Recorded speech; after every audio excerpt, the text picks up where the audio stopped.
Bonjour et bienvenue à cette émission au MONUC Réalité, un programme de l'unité vidéo de la MONUC. Au menu aujourd'hui, la tournée d'adieu du représentant spécial adjoint du secrétaire général des Nations Unies en RDC, Ross Mountain, dans les deux Kivu.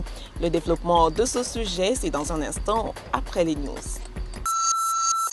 À Kinshasa, le Bureau conjoint des Nations Unies aux droits de l'homme sensibilise la population sur ses droits.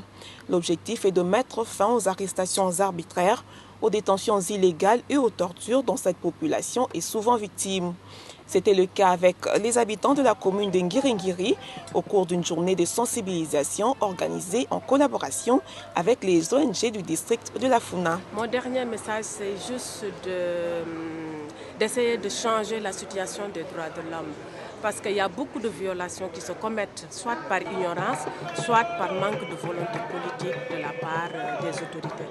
Donc le message que je vais lancer, c'est surtout aux autorités de la police, ainsi qu'aux agents de la police, de se référer à la loi pour diminuer les arrestations arbitraires, les détentions illégales et surtout les tortures pendant les interviews.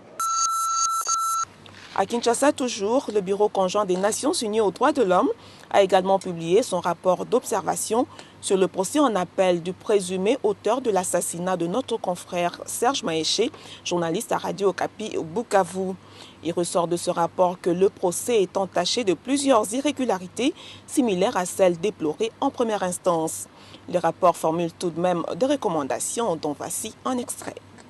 Le présent rapport, notre rapport, formule plusieurs recommandations à l'attention des autorités congolaises et de la communauté internationale. Parmi ces recommandations, le rapport exhorte les autorités congolaises à garantir la protection des avocats et des défenseurs des droits de l'homme, notamment les journalistes, en adoptant des lois et en tenant compte des normes internationales à cet effet. Les rapports demandent également aux autorités congolaises d'assurer l'indépendance du pouvoir judiciaire, y compris de la justice militaire, en le soustrayant à toute influence indue et de modifier la loi sur les juridictions militaires en limitant leurs compétences aux seules infractions commises par les militaires et policiers. Après 5 années passées en République démocratique du Congo, Ross Mountain, représentant spécial adjoint du secrétaire général des Nations Unies en RDC, a quitté ses fonctions. Mais avant son départ, il a tenu à se rendre compte lui-même de la situation qui prévaut sur le terrain, tant du point de vue humanitaire que sécuritaire. C'est dans cette optique qu'il a effectué une dernière visite dans les deux provinces de Kivu, avec au menu des rencontres avec les acteurs concernés. Aureb l'a suivi dans ses déplacements. Il nous résume la première partie.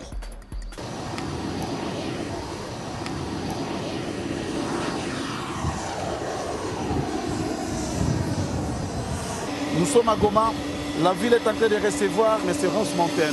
Nous allons faire découvrir tout ce qui va se passer durant son séjour à l'est du Congo. Cette visite est qualifiée de dernière avant qu'il quitte le Congo parce qu'il est à la fin de son mandat au Congo. Il sera successivement dans la province du Nord et du Sud Kivu où il se rendra compte de la situation sécuritaire et humanitaire. Suivez et nous allons faire découvrir toutes les étapes de son voyage. Deuxième étape de la visite de M. Ross Mountain à Goma, le bureau du gouvernorat de la province du Nord Kivu. Ici, il s'entretient avec le numéro 1 de la province, M. Gilles Paoku Kaonga. Suivez-nous, nous allons faire découvrir les impressions de M. Gilles Paoku Kaonga concernant tout le temps que M. Ross Mountain avait travaillé dans la République démocratique du Congo. Suivez. Son Excellence, juste, vous étiez ici tout le temps que M. Ross Mountain travaillait sur le Congo. Assurément, quel est le témoignage que vous pouvez porter à l'égard de ce qui, donc, concernant le travail qu'il faisait au Congo? Oui, Ross Mountain, c'est un grand homme que j'ai connu depuis que je suis gouverneur. J'ai eu la douleur d'apprendre qu'il va partir parce que j'avais un très bon partenariat avec lui. Et, il nous a accompagnés pendant les moments difficiles, il nous a appuyés pour beaucoup de projets que nous avions introduits au niveau de la structure qu'il était en train de diriger. Et, comme je l'ai dit, c'est avec beaucoup de peine que j'ai appris qu'il doit rentrer, que sa mission est terminée. J'estime qu'il va être notre interprète auprès de la communauté internationale pour continuer à dire que nous avons fait la paix ensemble avec cette communauté internationale, mais nous avons besoin que cette paix puisse être consolidée à travers l'appui que nous attend de la communauté internationale. Merci. Voilà. Bon, à demain. Les premiers jours que vous avez rencontré Ross Mountain, c'était quand et c'était comment? Oui, c'était en 2008. En 2008, on venait à peine d'être élu, moi vice-gouverneur, lui Léonce Modera, gouverneur de province. On l'a rencontré la première fois ici à Bukavu. Et il était venu comme souvent en mission pour voir la situation, la sécurisation de la population civile, pour voir le projet de paix que la MONUC est en train de réaliser en province du Sud Kivu. C'est un homme de vue simple, très simple réellement, et avec des visions très claires par rapport à la sécurisation de la population civile au Sud Kivu. Certainement, le Sud Kivu est resté, malgré le progrès qu'il y a eu dans d'autres provinces, un peu en retard par rapport à la sécurisation de la population civile. Mais il y a eu quand même beaucoup de pas qu'on a fait, et je trouvais déjà le programme qu'il a commencé, 5 ans qu'il est du Congo, le programme qu'il a commencé. Il était avant nous ici, et il y a eu des progrès parce que, je lui disais tout à l'heure, en 2006, quand je suis allé à Mwenga pour préparer ma campagne électorale, je ne pouvais pas me déplacer loin de Kamituga, de 5 km, parce qu'aux alentours, c'était des zones vraiment dans les mains des FTLR, des groupes armés. Aujourd'hui, ce n'est pas le cas. C'est-à-dire qu'il y a quand même des pas, bien qu'il y ait des défis à relever pour continuer à sécuriser la population du Sud Kivu. L'une des étapes de la dernière visite de M. Ross Mountain à Goma a coïncidé avec la commémoration de la Journée mondiale des Nations Unies, un jour où toutes les agences onisiennes se réunissent pour célébrer, pour échanger. Et pour aujourd'hui, les Nations Unies ont préféré célébrer cette journée ici à Goma avec les différents représentants des universités de Goma. Je voulais suivre l'ambiance qui prévaut dans la salle, suivre avec nous et constater ces moments où les Nations Unies ont profité de l'occasion pour échanger avec les étudiants et expliquer leur mandat, leur mission. Suivez. Équitable et ambitieux sur le changement climatique. En quittant un pays qui a traversé des situations difficiles, il est bien normal de chercher à savoir dans quel état on le laisse et surtout quelles sont ses chances de s'en sortir. Et justement, lors de sa dernière rencontre avec la presse, Ross Mountain a comparé la situation actuelle de la RDC à celle dans laquelle il l'a trouvée à son arrivée et il s'est dit confiant, ce qui veut dire qu'il est optimiste quant à l'avenir de la République démocratique du Congo. Et cette note d'espoir clôture mon actualité de ce jour. Au revoir et à bientôt.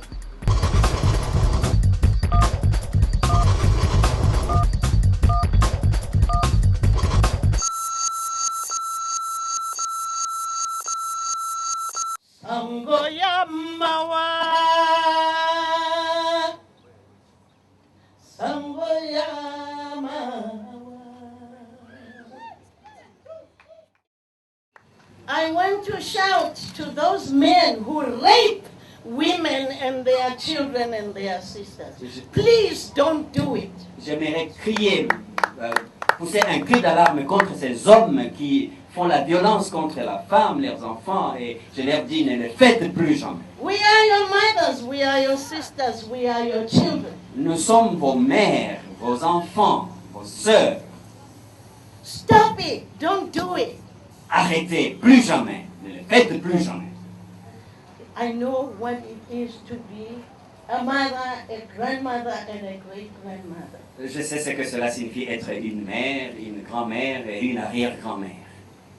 That is why I say to those men who are not men, because to rape a woman, a child, and a sister is not being a man. C'est pourquoi je dis à ces hommes, qui ne sont d'ailleurs pas des hommes, parce que violer une maman, une sœur ou son enfant, c'est pas là être un homme. Stop it.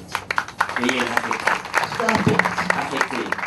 We must all be soldiers. Que nous devons tous être des soldats. Soldiers not to take arms and kill each other. Les soldats pas pour prendre des armes et nous entretuer. But soldiers to fight against those who do bad against humanity. Mais des soldats pour nous battre contre ceux qui font du mal ou du tort à l'humanité.